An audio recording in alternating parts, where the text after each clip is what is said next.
বহরের সঙ্গে রয়েছেন আমাদের সহকর্মী শফিকুল হক। আমরা যুক্ত হচ্ছি তার সঙ্গে। শফিকুল, আপনি তো গাড়ি বহরের সাথে রয়েছেন, এখন গাড়ি বহরটির অবস্থান কোথায়, আর বিএনপির শীর্ষ নেতারা কে কে রয়েছেন এই বহরে, জানাবেন বিস্তারিত তথ্য। কারণ যে এই মুহূর্তে ফেনী পাইলট স্কুল থেকে আমরা যে জায়গায় অবস্থান করছি এখান থেকে আরও ২০ কিলোমিটার দূরে। সেক্ষেত্রে বলা যায় যে আমরা একটু সহকর্মীর মাধ্যমে দেখানোর চেষ্টা করব। সামনে আমরা ঠিক গাড়ি বহরের সাথেই রয়েছি।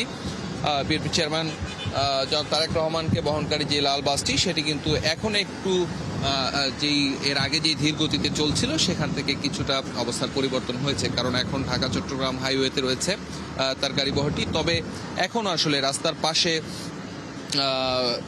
স্থানীয় নেতাকর্মী সহ সাধারণ মানুষ আসলে তাকে দেখার জন্য সেই রাস্তার পাশে এসে অবস্থান করছে এবং তাকে শুভেচ্ছা অভিবাদন জানাচ্ছে, এবং এটি কিন্তু চলমান রয়েছে। সেই চট্টগ্রাম থেকে শুরু করে এখন অবধি আমরা দেখতে পাচ্ছি যে প্রতিটি স্থানেই আসলে রাস্তার পাশের মানুষ তাকে শুভেচ্ছা জানাচ্ছে এবং তিনিও হাত নেড়ে আসলে তাদের সেই শুভেচ্ছার জবাব দিচ্ছেন, এমন পরিস্থিতি।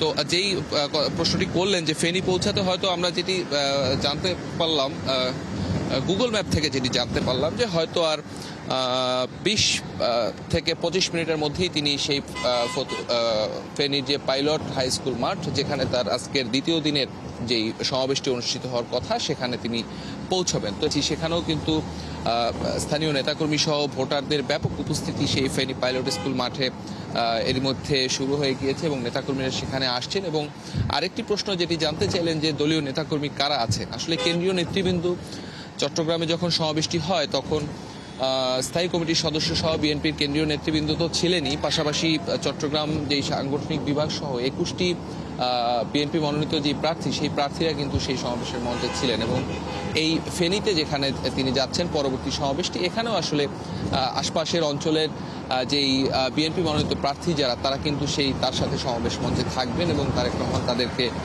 সেখান থেকে পরিচয় করিয়ে দিবেন। মূলত তারেক রহমানের আগামীর বাংলাদেশ নিয়ে তার যে পরিকল্পনা, সেই পরিকল্পনাগুলোই কিন্তু একে একে প্রতিটি জনসভায় তিনি সবার সামনে তুলে ধরছেন এবং আগামীর যে প্রত্যাশিত বাংলাদেশ, সেই বাংলাদেশ গড়তে ধানের শীষের পক্ষে ভোট চাইছেন। এবং আজকের এই ফেনীর জনসভা শেষ হওয়ার পরবর্তীতে আরও 4টি জনসভা তার অনুষ্ঠিত হবে।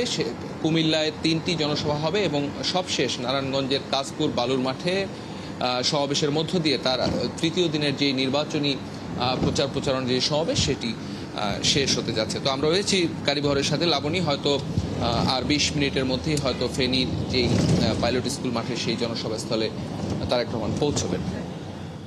শফিকুল, ধন্যবাদ আমাদের সাথে যুক্ত থাকার জন্য। আপনি থাকুন গাড়ি বহরের সাথে। নিশ্চয়ই আমরা পাইলট হাই স্কুল মাঠে যে পরবর্তী নির্বাচনী জনসভা হতে যাচ্ছে তার সর্বশেষ তথ্য আপনার মাধ্যমে দর্শকদেরকে জানানোর চেষ্টা করব। দর্শক, যুক্ত ছিলেন আমাদের সহকর্মী শফিকুল হক।